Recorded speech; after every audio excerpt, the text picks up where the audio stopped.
예, 안녕하십니까.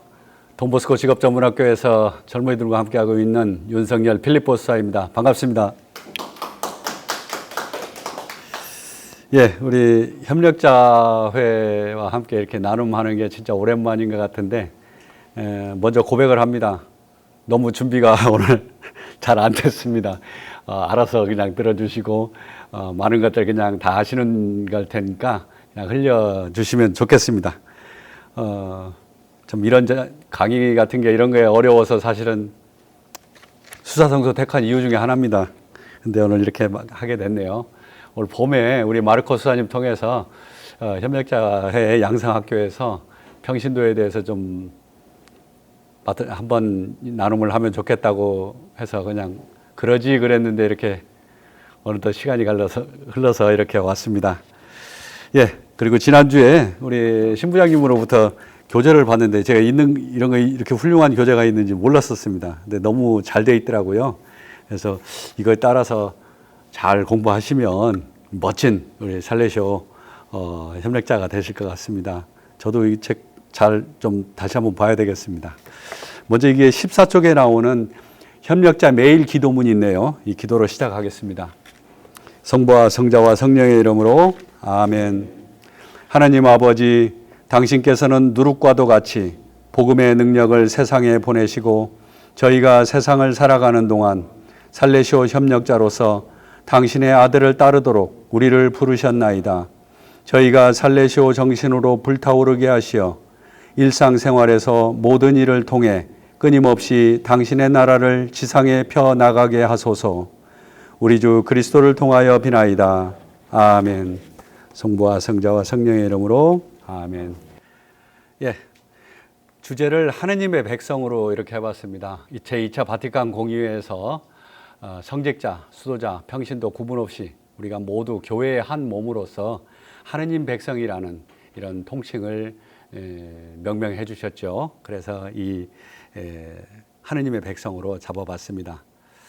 예, 오늘 시대별로 변화한 평신도 신원 그리고 2장으로 그리스도의 협력자 평신도 이렇게 늘어놓고 보니까 양이 한 4-5시간 정도 되겠더라고요. 그래서 오늘 이거 다 할 수도 없고 그냥 여기 PPT에 떠오르는 그런 그 내용만 그냥 같이 한번 훑어보고 제가 오늘 협력자분들과 나누고 싶은 것은 영상 2개 하고 짧은 글 하나입니다. 그게 다인데 이렇게 또 나머지는 좀 이렇게 편하게 흘려 들어주시면 좋겠습니다.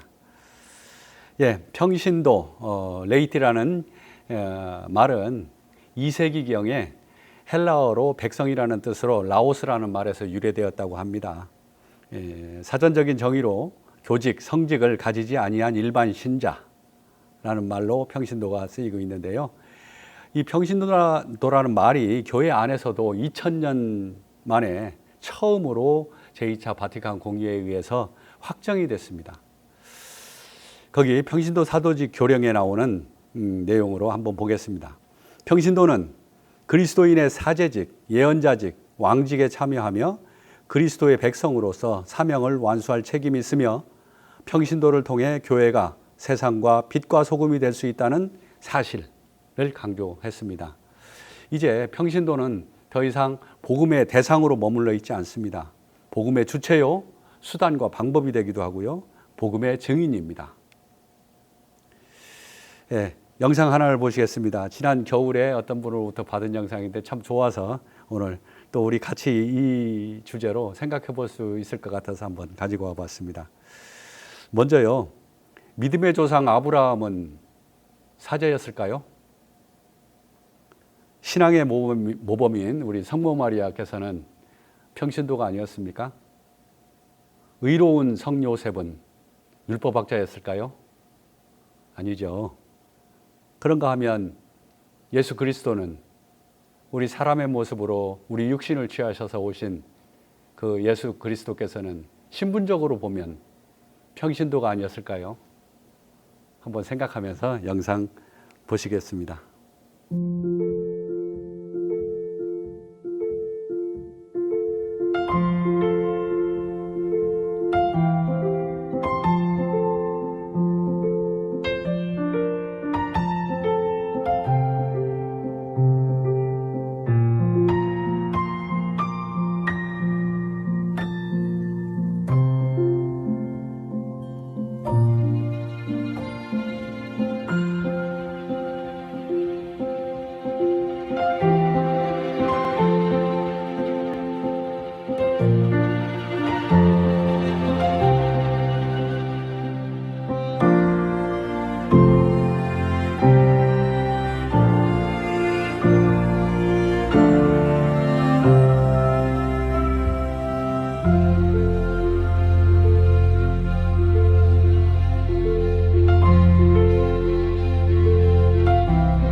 그분의 빛을 전하세요. 그분이 섬기신 것처럼 여러분도 섬기세요. 예, 어떻습니까? 이 영상에서 예수 그리스도의 모습이 결코 우리와 동떨어진 모습이 아니고, 우리도 여러 가지 우리 현실 안에서 내가 있는 현장에서 예수 그리스도의 모습으로 이렇게 투영이 되는 그런 걸 저는 느꼈습니다. 그래서 우리 협력자분들하고 이거 나누면 좋겠다 생각했습니다. 예, 여기서 책 소개를 먼저 하나 해드리고 시작하겠습니다. 간추린 평신도의 역사라는 책입니다. 올 봄에 서점에 갔다가 이 책을 보게 됐는데 굉장히 흥미롭게 봤습니다. 그리고 봤더니 2014년도에 나왔는데 그때 가톨릭 신문에서, 평화신문에서 책 소개를 잘했더라고요. 평신도 새 시대의 시작을 알리다. 평신도에 초점을 맞춘 평신도를 위한 교회사. 평신도로서 정체성을 일궈주는 책이다.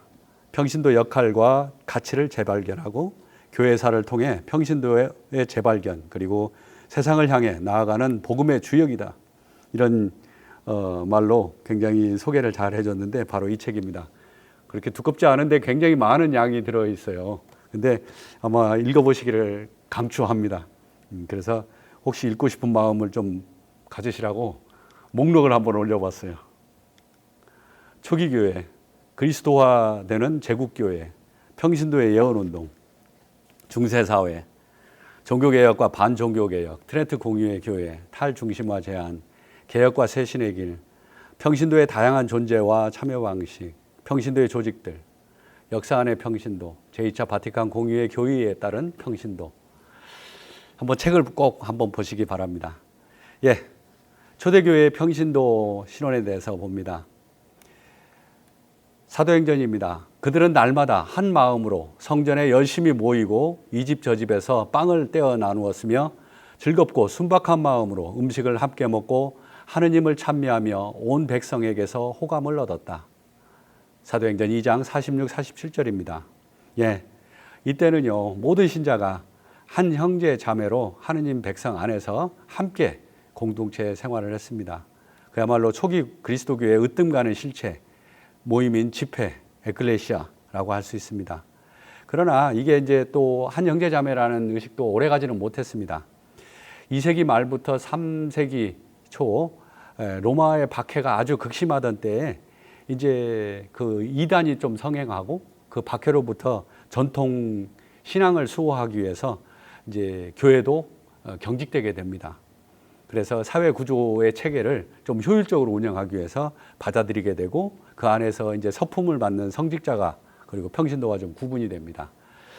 물론 이때는 아직은 그 평신도로서 이렇게 소외되거나 분리 그런 역할이 아니고 다만 직무로서 분리되는 그리고 아직까지는 교회의 공동 책임으로서 평신도들이 성직자와 함께 했습니다. 예, 이때 당시에 이제 성인들의 말씀을 통해서 그 분위기를 한번 보겠습니다. 5세기 초 성 아우구스티누스 성인은 민감한 사안들을 포함한 교회와 관련된 모든 문제를 공동체에 알렸다. 함께 했다는 겁니다. 시프리아노 성인입니다. 저는 여러분의 조언 없이는 행동하지 않겠습니다. 성 대그레고리오 교황. 형제들을 다스리는 것보다 스스로의 악덕을 더 잘 다스리는 것이 최고 권위를 잘 수행하는 것이다. 라면서 당신을 지칭하기를 주님의 종들의 종이라고 교황의 별칭으로 이렇게 쓰셨습니다. 이후로도 그 교황의 별칭으로 굉장히 우리가 겸손한 표현으로 알고 있죠. 예, 이렇게 이제 박해가 심해지고 이단들이 성행하는데 왜 이단이 발생하게 되냐면 이제 예수 그리스도가 부활하시고 다시 오겠다고 하셨는데 이게 언제 오실지 기다리는데 시간이 흐르는 거죠. 그리고 사도들도 이제 나이가 들고 죽어가고 이러면서 뭔가 열성적인 사람들 부류에서 새로운 해석들이 등장을 하게 됩니다. 예수 그리스도가 그냥 단순히 예언자 아닌가?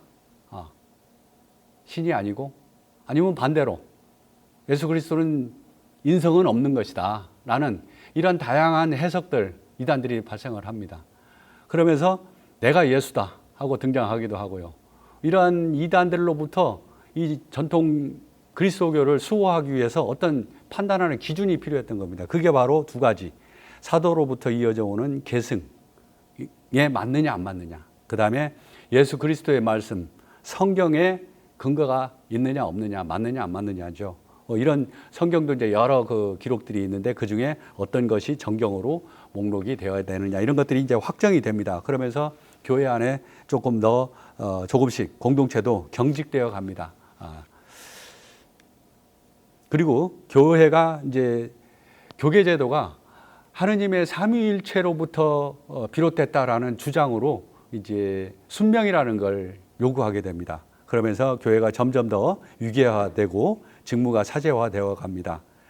그리고 교회 역할이 성직자 중심으로 집중이 되고 반면 성직자가 아닌 이들은 수동적인 역할, 적어도 지도와 통치 역할에서는 좀 이제 멀어지는 적합하지 않은 것으로 이제 그 안에서 공동체 안에서 좀 거리가 두어지는 거죠. 그러면서 평신도의 전례 참여에도 변화가 생깁니다. 콘스탄티누스 이후에 교회의 계층이 서열화되고 전례 공간에 변화가 생깁니다. 성직자와 평신도가 공간이 분리됩니다. 주교자가 높이 설치가 되고 성직자와 평신도 사이에 난간이 설치됩니다. 울타리가 생기게 되죠. 그런가 하면 또 성찬 전례가 신비 분야로 영역으로 넘어가면서 전례 거행에 평신도가 개입하는 일이 점점 더 줄어들게 되고 특히 여성의 역할은 거의 이제 사라지게 됩니다. 그럼에도 불구하고 그 기록에 보면 아까 그 책에 의하면 모든 신자가 성찬례 거행의 주체라는 의식이 뚜렷했다. 그러니까 어떤 재판 기록이 있었는데요. 그 재판에 아니 우리더러 성찬례를 하지 말란 말입니까? 그건 말이 안 됩니다. 성찬례가 없이는 아니 우리가 없이는 성찬례 자체가 성립이 안 되는 겁니다라는 증언이 있더라고요. 그래서 저도 깜짝 놀랐습니다. 이런 시기에 이렇게 초기 교회의 그 신자들이 그리스도교 안에서 성찬례 특히 그런 부분에 대해서 이렇게 깊은 신심을 가지고 있었구나라는 생각을 하게 됐습니다. 예, 이 중세 교회의 평신도입니다. 이제 드디어 밀라노 칙령으로 신앙의 자유를 얻게 됩니다. 옆에 그림은 그 콘스탄티누스가 발표한 밀라노 칙령의 원문의 일부분입니다. 자, 이 신앙의 자유로 이제 교회가 까따콤바 지하에서 숨어서 소규모로 이루어진 종교 행위가 이제 밖으로 이제 나와서 활동하게 되면서 대규모 종교 집단으로 변모하게 됩니다. 그리고 교회 안에 로마 제국의 사회 구조와 화려한 문화, 의례가 흡수가 됩니다. 그도 그럴 것이 이제 교황은 거의 황제와 같은 계열에 속합니다. 이렇게 되면서 또 주교들도 역시 국가 공무직의 높은 서열에 올라서 특전을 누리게 되고 이렇게 되면서 그리스도교 자체가 이렇게 뭐랄까요, 뭐 신분 상승처럼 되다 보니까 로마 제국이 누리던 그런 각종 그 문화, 그런 제도들이 자연스럽게 그리스도교 안에 흡수가 되고 이렇게 또 포함이 되는 것 같습니다. 급기야는 로마 주교인 교황은 서로마 제국의 붕괴 이후 세속의 정치에까지 관여하는 절대 권력을 갖게 됩니다. 그래서 초기 교회 때 구분이 이제 두 가지예요. 교회냐 세상이냐 이렇게 구분되던 것이 그 구분이 세상이라는 것이 이제 교회의 대적 상대가 되는 것이 아니니까 신앙의 자유로 이제 교회 내부의 성직자와 평신도로 구분이 되는 이런 좀 신앙의 자유를 얻어서 좋기는 한데 부정적인 부분도 이제 생기게 된 것 같습니다. 그러면서 중세 교회에 이제 점점 더 성직자와 평신도가 분리되어 갑니다. 심화되어 가는 거죠. 5세기 초부터 사제들의 고유한 복장을 착용하게 됩니다. 사제복이 생기고 5세기 말부터 사제들이 수도자들처럼 삭발을 하게 됩니다. 6세기에는 성직자들의 독신제가 시작이 됩니다. 8세기부터는 성직자들만 라틴어를 사용합니다. 이제 이렇게 점점 성직자와 평신도가 분리되면서 평신도는 전례를 알아듣지 못하는 그리고 수동적인 참여를 할 수밖에 없고 라틴어를 이해하지 못하는 사람이라는 부정적인 의미가 붙습니다. 그리고 그 직책만으로도 성직자는 완덕의 상태, 수도승은 영성적이다. 평신도는 이도저도 아닌 세속적이다 라고 합니다. 이때 세속적이라는 표현은 당시에는 굉장히 좀 경멸적인 의미로 쓰였다고 합니다. 그래서 성직자는 배운 사람, 평신도는 어떤 사물을 봐도 알 수 없고 설명할 수 없는 그런 문맹자 취급을 했다고 합니다. 예, 다음 근대 교회의 평신도입니다. 드디어 16세기에 종교개혁이 이루어집니다. 이에 반해서 대응을 해서 반종교 사건이 생기죠. 이게 바로 이제 트리엔트 공의회 제1차 바티칸 공의회입니다. 16세기 종교개혁가들은 성직주의를 타파하고 평신도의 위상 및 역할의 변화를 주장을 합니다. 거기에 반해서 오히려 트리엔트 공의회를 통해 교회는 더 견고하게 교회의 중앙 집권 체제를 강화합니다. 그리고 제1차 바티칸 공의회의 교황의 무위권과 무료성을 교의로 선포하게 됩니다. 이렇게 해서 교회는 가르치고 성화하고 통치하는 성직자가 있고 그냥 순명을 해야 하는 평신도로 구성이 되는 피라미드 형태의 성직자 중심 체계가 더욱 견고해져 갑니다. 그리고 이제 급기야 20세기 들어 두 차례의 세계대전과 더불어 새로운 사회 질서와 의식이 태동합니다. 그리고 교회는 순례자로서 세상에 살면서 복음을 전파해야 할 사명을 인식하게 됩니다. 그래서 성직자만으로는 효과적으로 복음을 증거할 수 없기에 교회는 평신도의 역할을 주목하게 됩니다. 하지만 종교개혁과 18세기 계몽주의, 프랑스 혁명 이후 불거진 세속화, 자유주의로 인해 인간의 영역은 이제 교회의 영향권에서 벗어나게 되고 인간과 세상은 자율성을 강조하게 되었습니다.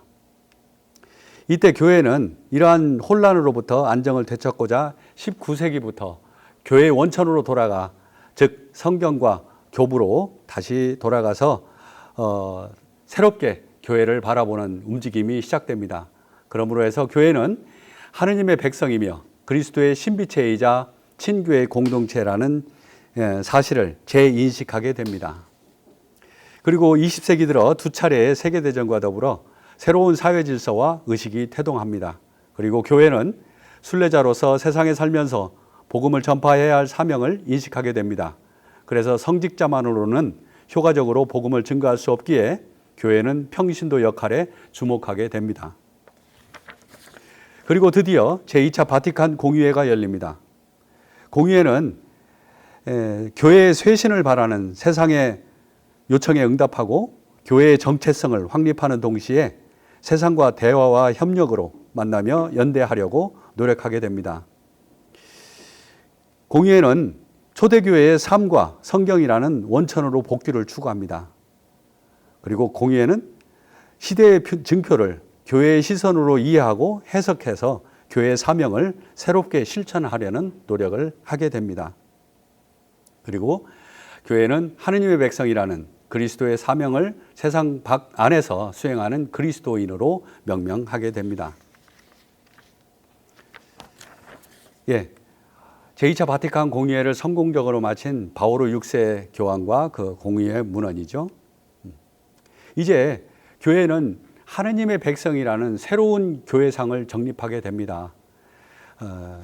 신학자들은 제2차 바티칸 공의회의 가장 큰 업적은 교회의 본질을 교계제도가 아닌 친교 공동체로 새롭게 인식하고 성직자, 일반 신도 모두 동등한 하느님의 백성으로 정의한 것이라고 꼽고 있습니다.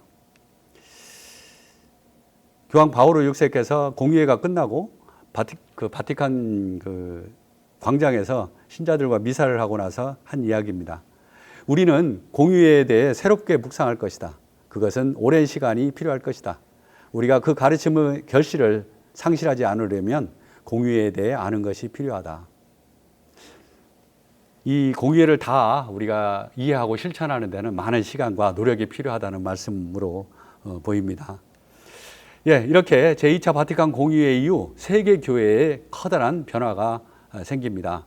가장 큰 변화는 뭐라고 해도 평신도의 교회 참여입니다. 그동안 소외되었던 평신도들이 이제 공의회의 가르침에 따라 여러 가지 다양한 모습으로 현실 안에서 오늘날 세계 모든 교회에서 평신도들이 성직자들과 함께 교회의 구원 사업에 구체적으로 참여하는 것이라고 할 수 있습니다.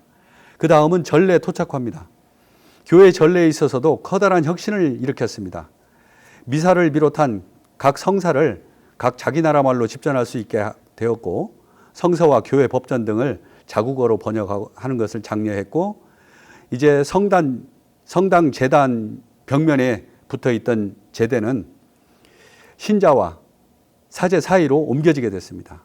그리고 제단과 신자석을 가로막았던 난간이 사라졌습니다.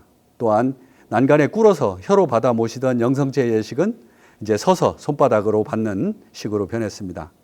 아울러 밤 12시부터 지켜야 했던 공심제가 성체를 영하기 전 1시간 전으로 변해서 영성체가 훨씬 용이해졌습니다. 참으로 엄청난 변화가 아닐 수 없습니다. 그 외에도 교회 일치와 타종교와의 대화, 그리고 사회의 여러 공동선을 위한 현실 참여라는 부분에서 이제 교회가 교회 안에 문을 꼭꼭 닫아 걸고 커튼을 짙게 치고 그 안에서만 행했던 그 그리스도의 생각을, 사상을, 정신을 교회 문을 활짝 열고 세상을 향해 나가는 모습이 눈에 그려집니다. 평신도는 성직자, 수도자와 함께 교회의 구성원입니다. 성직자는 교회에서 성사 집행을 하고, 수도자는 공동체 안에서 봉헌 생활을 하면서, 그리고 평신도는 세상에서 하느님을 증언하는 교회의 같은 구성원입니다. 교회 안에서 평신도에 참여하는 것은 자기 자신의 삶의 자리에서 교회로 사는 것입니다. 평신도로서 자기 자리에서, 자기 위치에서, 자기 삶의 현장에서 사제직, 그리고 예언자직, 왕직을 수행합니다. 두 번째, 나로부터 평신도로 깨어있기입니다. 이 부분부터 조금 나누고 싶었습니다. 우리는 누구죠? 소크라테스입니다. 너 자신을 알라라는 이분의 말씀 질문을 받고 우리는 계속 내가 누굴까 찾고 있습니다. 수도 없이 묻고 또 묻고, 또 명사들의 강의도 듣고, 머리도 움켜잡으며 고민도 해보고, 이 책 저 책 뒤적여보고, 보일 듯 보이지도 않고 잡힐 듯 잡히지도 않는 나라는 존재를 추적하며 살고 있습니다. 저는 그렇습니다. 저만 그런지 모르겠지만, 그러다가 우리가 어렸을 때부터 봤던 인물입니다. 나는 생각한다. 고로 나는 존재한다. 르네 데카르트입니다. 이 르네 데카르트가 한 나는 생각한다. 그러므로 나는 존재한다. 고기또 에르고 숨이라는 이 말 한마디가 온 세상의 인류 세상을 이제 커다란 변화의 소용돌이로 몰아넣습니다. 당시로서 엄청난 선언이 되었던 것입니다. 나라는 존재가 신이 창조한 것이 아니라 내가 스스로 생각할 수 있는 주체로서 존재한다는 말이 되었던 것입니다. 그리고 데카르트의 이 발언으로 다시 인식하게 된 이성은 이후 그가 의도하지는 않았을지라도 철학적으로는 형이상학의 완성을, 현실적으로는 산업혁명과 과학기술의 발전을 낳는 등 수많은 변화의 시초가 되었다고 평가되고 있습니다. 그런데요, 그의 말대로 진짜 우리는 생각해서 존재합니까? 이성적인 생각이 없이도 존재하지는 않을까 생각해 봅니다. 예를 들어서 내가 아무 생각 없이 멍 때리고 있으면 그 순간 나의 존재는 없고 나는 가치가 없는 존재인가? 혹시 협력자분들 그런 사람 없었습니까? 그저 있어만 주어도 사랑스럽고 아무것도 하지 않아도 좋아 죽겠다던 그런 사람 없었습니까? 또 과연 나는 태어날 때 나의 존재를 의식하는 이성적인 생각과 목적 의식으로 태어났습니까? 저는 아닌 것 같습니다. 나는 나도 모르게 어느 날 눈을 떠보니 어머니 아버지 사이에 내가 존재했습니다. 이렇게 나도 모르는 내가 생겨났는데 내가 어떻게 생각하니 존재하는 존재라고 얘기할 수 있는지 모르겠습니다. 나는 내가 생각하기에 존재하는 게 아니라 내 존재가 나를 생각하게 했던 겁니다. 저는 어떤 때 제가 꽃나무 같다는 생각을 해봅니다. 어찌 되었는지도 모르고 뭘 먹었는지도 모르겠는데 키가 커지고 그저 따뜻해서 햇볕이 있는 쪽으로 몸을 이렇게 기울였는데 내 몸에서 잎이 나고 뿌리가 내리고 내 몸에서 나도 모르는, 그리고 사람들이 좋아해주는 노란 꽃이 피고 벌과 나비들이 날라와서 나랑 놀아주고 그저 나는 푸르고 넓은 하늘이 좋고 따뜻한 햇님이 나를 사랑해 주는 것 같아서 그냥 기쁘게 그렇게 게으름 피면서 그냥 여기서 놀고 있는데, 이렇게 나는 별 생각이 없는데 그럼 나는 존재하지 않는 건가 말입니다. 데카르트에게 물어보고 싶습니다.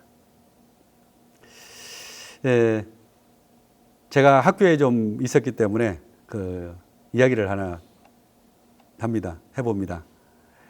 아이가 똑같은 실수, 잘못을 계속 반복하고 또 이 일, 저 일 말썽을 많이 핍니다. 말을 해도 잘 안 되고, 도저히 안 되겠길래 드디어 이제 안 되겠다. 어머니나 아버지 오시라고 그래라. 이제 학부모 호출을 하죠. 그럼 이제 다음날 엄마가 오십니다. 오셔서 이제 얘기를 나누는데 한 5분, 10분 되면 고개가 끄덕여집니다. 그 아이가 이해가 되는 거예요. 왜 그렇습니까? 그 아이만 놓고 보면 다 이해가 안 되는데 그 아이가 나온 그 근본이라고 할 수 있죠. 그 부모를 보니까 이해가 되는 거예요. 나라는 존재, 그렇습니다. 나라는 주체를 알기 위해서는 내 안에서 나를 의식하고 나를 물어보고 나를 바라봐야 할 것입니다. 그러나 나를 아는 걸 넘어서 나의 존재론적인 명확성을 띤 그런 존재를 파악한다는 건 이건 또 다른 문제라고 생각을 합니다. 내가 왜 여기에 있게 되었는지 나도 모르게 내가 존재하기 시작했는데 그런 내 존재의 연유를 내 안에서 찾는다? 이건 모순인 것 같습니다. 분명히 내가 내 안에서 비롯되지 않았음이 분명한데 그걸 내 안에서 찾는다는 거, 이 자체가 모순이라는 말입니다. 결코 찾을 수가 없는 겁니다. 나의 존재는 그야말로 내가 비롯된 곳, 나의 근본으로부터 찾아야 당연합니다. 그 내 존재의 연유, 뿌리가 되고 소위 근본이 되는 하느님에게 가서 물어야 답이 나올 거라 생각합니다. 간혹 누구는 자신 있게, 자신에 차서 확신 있게 자신의 정체성을 이야기합니다. 그러나 이 역시 정체성 또한 나의 근원에서 찾지 않으면 역시 부정확한 모습일 거라고 생각합니다. 결코 본질적이며 궁극적으로 내가 연유된 나의 근본, 나의 뿌리인 하느님 말고 어디에서도 찾을 수 없다는 겁니다. 우리 각자의 정체성은 오직 하느님의 자비와 사랑 안에 있습니다. 나의 존재의 근원은 하느님으로부터 나의 존재, 나의 가치, 나의 희망을 찾을 수 있습니다. 나를 무한히 사랑하시는 하느님께서 나를 세상에 내셨고 존재케 하셨기 때문에 말입니다. 우리 각자 하나하나를 특별한 사랑으로 그리고 자비하심으로 우리가 사는 내내 우리와 함께 하시기에 이렇게 내 모습으로 내 부모를 만나고 나로 존재하며 살아가고 있기 때문입니다. 무한히 자비로우신 하느님의 사랑 안에서 우리가 얼마나 사랑받는 존재인지, 얼마나 존엄한 특별한 존재인지, 내가 나로서 나답게 행복하기를 바라시는지 깨닫게 되면 비로소 진정한 나를 알게 될 거라는 것입니다. 현대철학자 서강대학교 최진석 교수님이 장자 강의를 할 때 우리 모두가 각자 자기 자신으로 살길 바란다라는 말을 굉장히 강조했습니다. 그 강의를 들으면서 굉장히 인상 깊었는데요. 그분은 이런 말을 했습니다. 이렇게 강하고 아름답고 빛나는 자기를 소홀히 하지 마십시오. 존엄한 존재는 존엄한 일을 합니다. 윤리 규정을 지키는 자기는 뇌물의 유혹에 넘어가지만 자기 존엄을 지키는 주체는 뇌물을 받지 않습니다. 윤리적 힘을 가지고 존재로 재탄생하게 되는 것입니다. 여러분이 얼마나 아름답고 가치 있고 강한지 자유로운 존재인지 확인할 수 있습니다. 이 확인처가 모든 창조적 동력의 출발점이 될 것입니다. 자기 정체성을 찾으라는 얘기입니다. 굉장히 인상 깊게 들었고요. 여기에 계신 우리 협력자분들에게 오늘 사실은 나누고 싶은 짧은 글이 있다고 했는데 바로 이 말입니다. 하느님의 자비와 사랑 안에서 내가 얼마나 특별한 존재인지, 얼마나 사랑스럽고 사랑을 받고 있는지, 하느님의 자비로 내가 얼마나 빛나는 존재인지를 찾으십시오.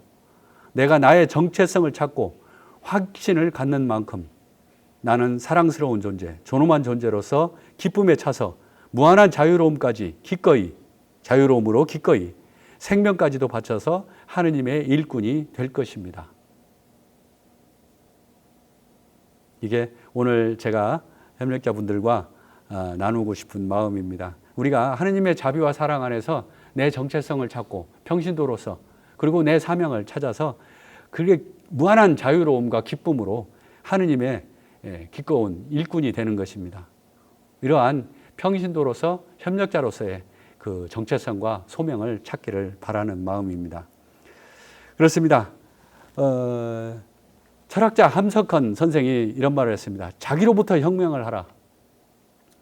70년대, 80년대 많은 학생들이 정의사회 구현, 민주화를 위해서 투쟁을 했습니다. 그러면 그 학생들이 이제 성인이 되고 성장을 해서 사회에 나가서 활동하는 만큼 그만큼 우리가 정의로운 사회가 되고 민주화가 됐느냐? 그렇지 않다는 겁니다. 왜일까? 그건 바로 혁명하는 개별자들이 혁명되지 않은 채 혁명을 하고 혁명 이념을 수행만 했지 혁명가가 혁명되지 않은 채 혁명을 했기 때문이다 라는 말을 제게서 합니다. 마찬가지입니다. 우리도 나로부터 복음화가 되지 않으면 결코 하느님 나라를 확장할 수 없습니다. 우리가 사제직, 예언자직, 왕직을 그 직책으로서 일로서 하게 되면 결코 그것은 하느님 나라를 확장시킬 수 없다는 말이 되겠습니다. 그래서 우리의 정체성 그리고 그로부터 내가 스스로 하느님으로부터 부여받은 그런 협력자로서의 사명을 다시 한번 잘 새기면 좋겠다는 생각을 합니다.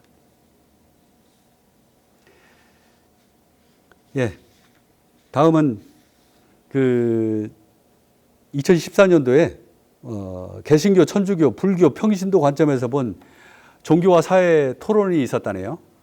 그때 세길 기독사회 문화원의 정경일 박사라는 분이 이런 말을 했답니다.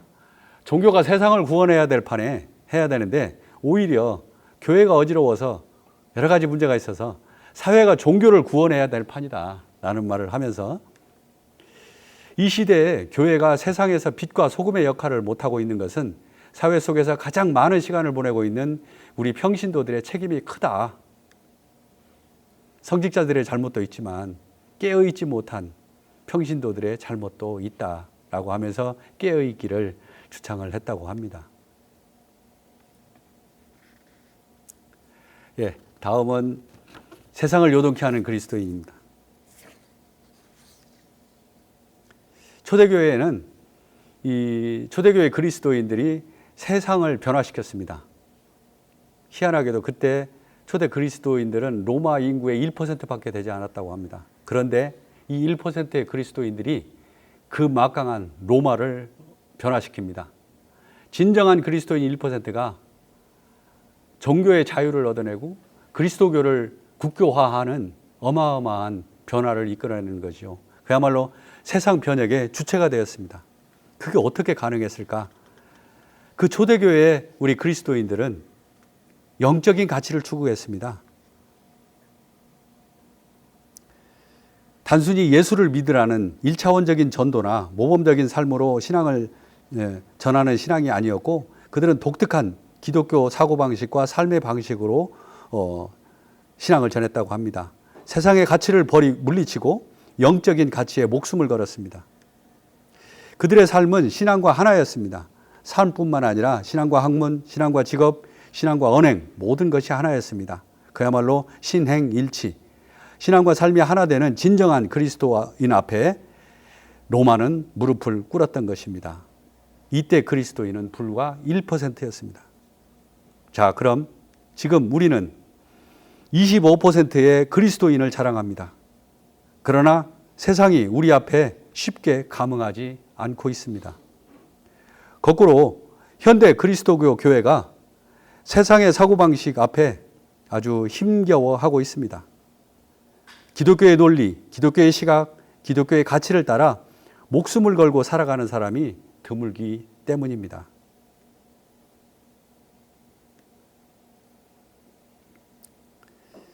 예, 다음은 그리스도 협력자 평신도로서 평신도 살레시안, 저도 평신도 살레시안입니다. 수사로서요. 우리 협력자 분들과 함께 평신도 살레시안으로서 살레시오 사명 안에서 우리 협력자로서 우리의 사명을 수행해야 될 텐데, 수도자가 됐든 정직자가 됐든 평신도가 됐든 우리 살레시안들은 중심이 오라토리오입니다. 그 오라토리오에서 성직자로서, 수도자로서, 또 평신도로서 다 우리의 사명을 수행하는 좋은 모습이 있어서 소개해 드립니다. 이태리의 리체 오라토리오에서 오라토리오 소개하는 영상인데요. 이곳에서 우리 살레시오 협력자로서 한번 모습을 찾아보면 좋겠습니다. 여기에 등장하는 젊은이들이 그곳에서 성장하고 그곳에서 성장해서 협력자가 되고 또 협력자가 돼서 자기 2세까지 이렇게 이어져서 살레시오 안에서 살고 또 그것을 자손에게 물려주는 그런 아름다운 모습을 볼 수 있습니다. 보시겠습니다. 3, 2, 1,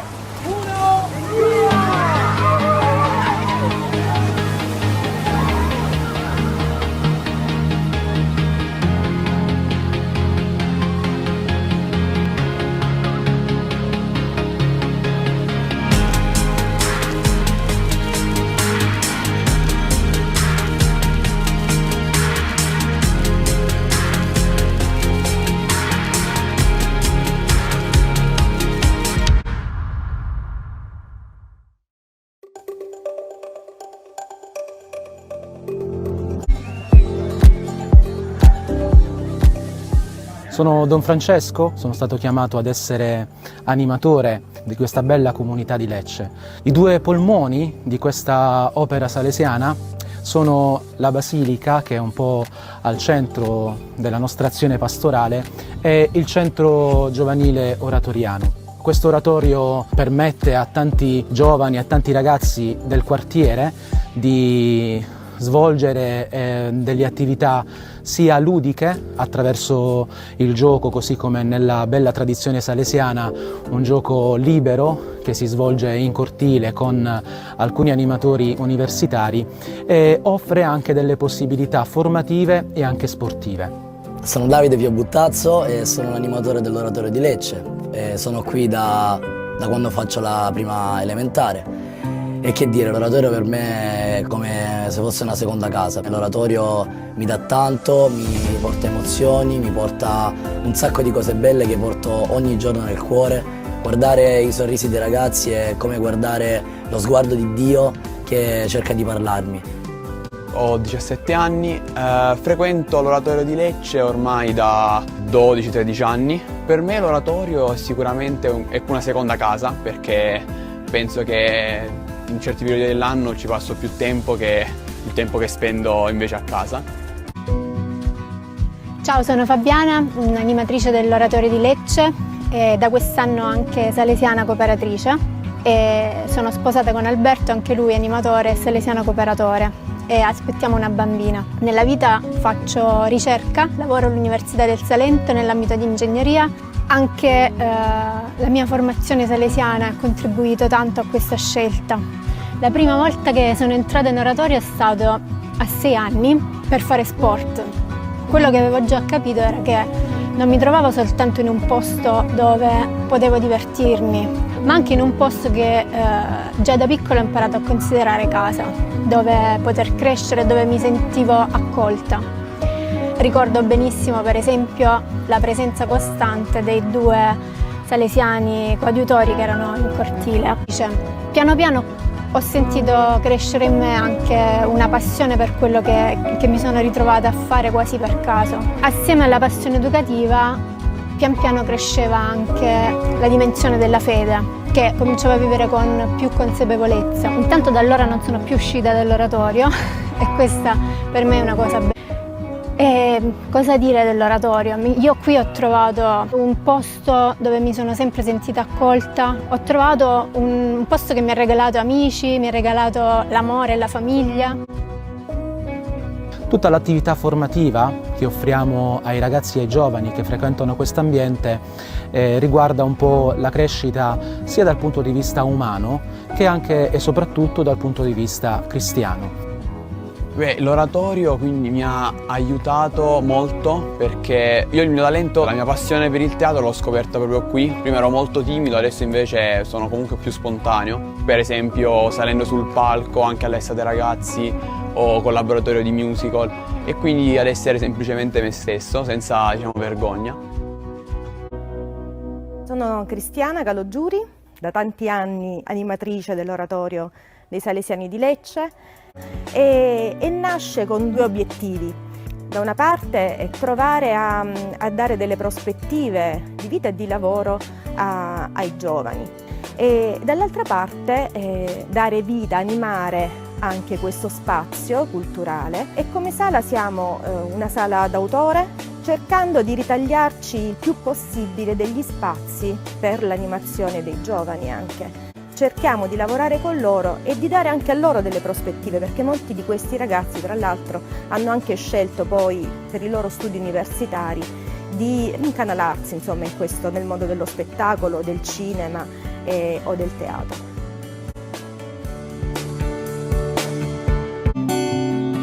Mi chiamo Sergio Petrarca, sono un salesiano cooperatore del centro di Lecce, sono marito di Laura e papà di Giovanni e di Matteo. Nella vita faccio l'avvocato e sono in oratorio da quando ero piccolissimo. Ricordo ancora il mio primo giorno in oratorio e il clima di accoglienza e di operosità che si respirava.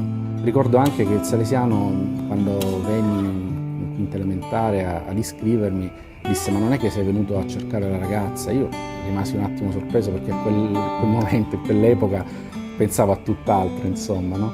E fatto sta che poi mia moglie l'ho conosciuta comunque grazie all'oratorio. Negli anni, conoscere sempre di più Don Bosco mi ha portato a fare la scelta di diventare salesiano cooperatore. Ho capito che Don Bosco non poteva mancare nella mia vita e lui voleva un posto centrale, voleva un posto importante. L'esperienza di animazione mi ha insegnato tante cose concrete, dal parlare in pubblico al lavorare insieme anche con altre persone che magari non vanno alla tua stessa velocità e quindi sapersi aspettare, sapersi cercare e saper valorizzare l'apporto di ciascuno. Sono tutte esperienze e competenze che mi hanno aiutato nella mia vita professionale di avvocato, nella mia vita di marito, di padre e anche di figlio. La musica è qualcosa che mi ha sempre affascinato da ascoltatore, di cosa poteva parlare la mia musica, quella che veniva dalle mie emozioni più profonde, doveva parlare delle cose più importanti, di quelle che io credo che siano quelle che veramente vale la pena di comunicare agli altri. È per questo che ho scelto di scrivere delle canzoni salesiane, delle canzoni su Don Bosco, delle canzoni sulla spiritualità salesiana e comunque sul modo salesiano di seguire Gesù.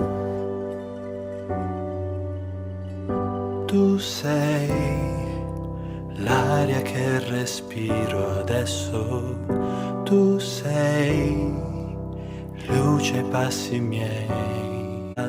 Questa canzone si chiama Tu sei e il primo verso recita: tu sei l'aria che respiro adesso.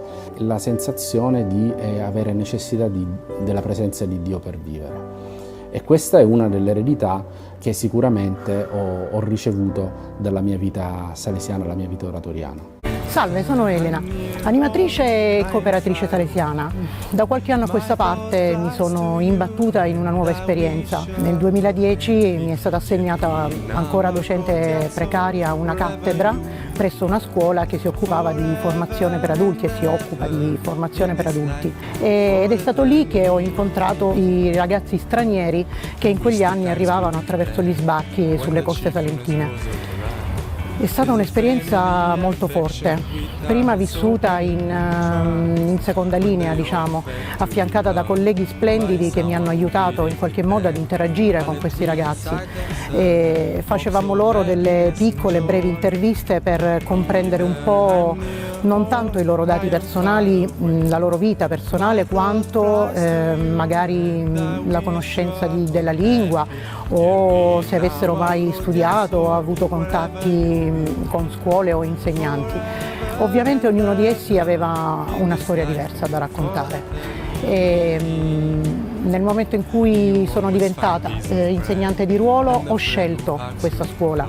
Inizialmente, i primi tempi, mi sentivo inadatta, mi sembrava proprio assurdo dover insegnare o correggere i loro compiti da un punto di vista grammaticale o ortografico quando magari narravano, raccontavano la loro storia di vita o il loro viaggio.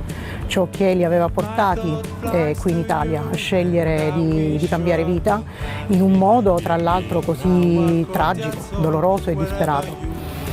Nel tempo invece sento di aver imparato io da loro, aver acquisito, assorbito e assorbo ogni giorno da loro una energia incredibile, un'energia fatta di dignità, di consapevolezza che posso contare sulle mie forze e solo attraverso la cultura e la conoscenza posso riscattare la mia vita.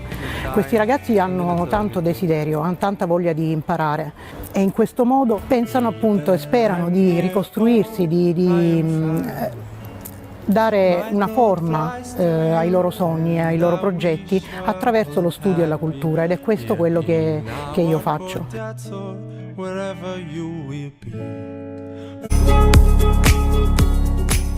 Lecce è città artistica ed è città di mare.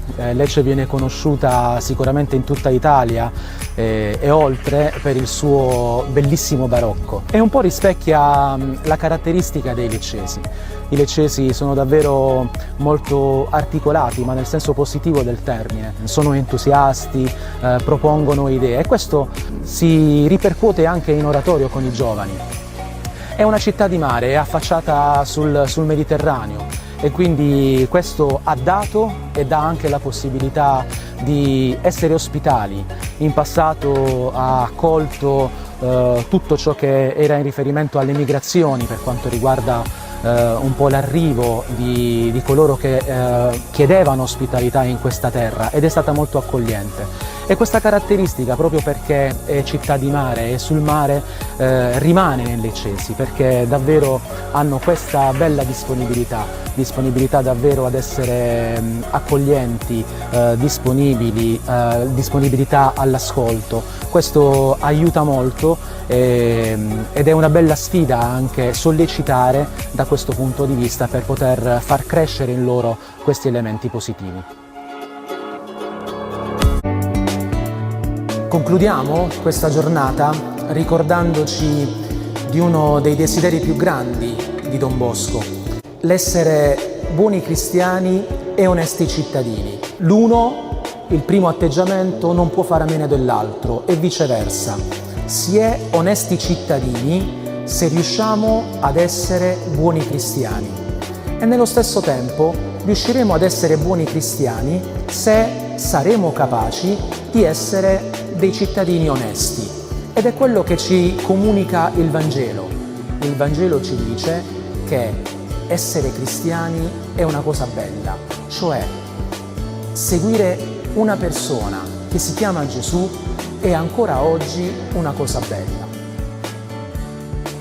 Quello che mi auguro per il futuro del nostro oratorio, intanto, l'oratorio di Lecce, e che possa essere sempre casa, cortile, chiesa e scuola per tanti ragazzi, che possa dare anche a tanti ragazzi l'opportunità di crescere e di trovare un senso alle loro giornate che vada al di là delle cose futili, che possa essere fonte di ispirazione per tanti giovani e che possa ispirarli a sognare in grande, proprio come ha fatto e come ha voluto fare Don Bosco.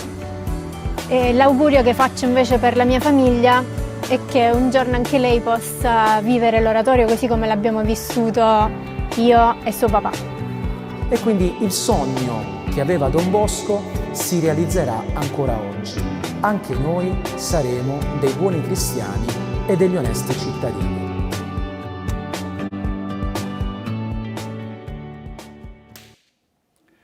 예, 잘 보셨습니까?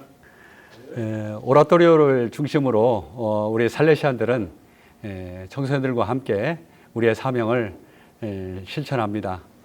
우리 협력자들께서도 각 지역에 계시는 살레시안 공동체나 혹은 뭐 꼭 살레시안 공동체 아니어도 주변에 오라토리오가 될 만한 그런 장소나 그런 기회가 있을 거라고 생각합니다.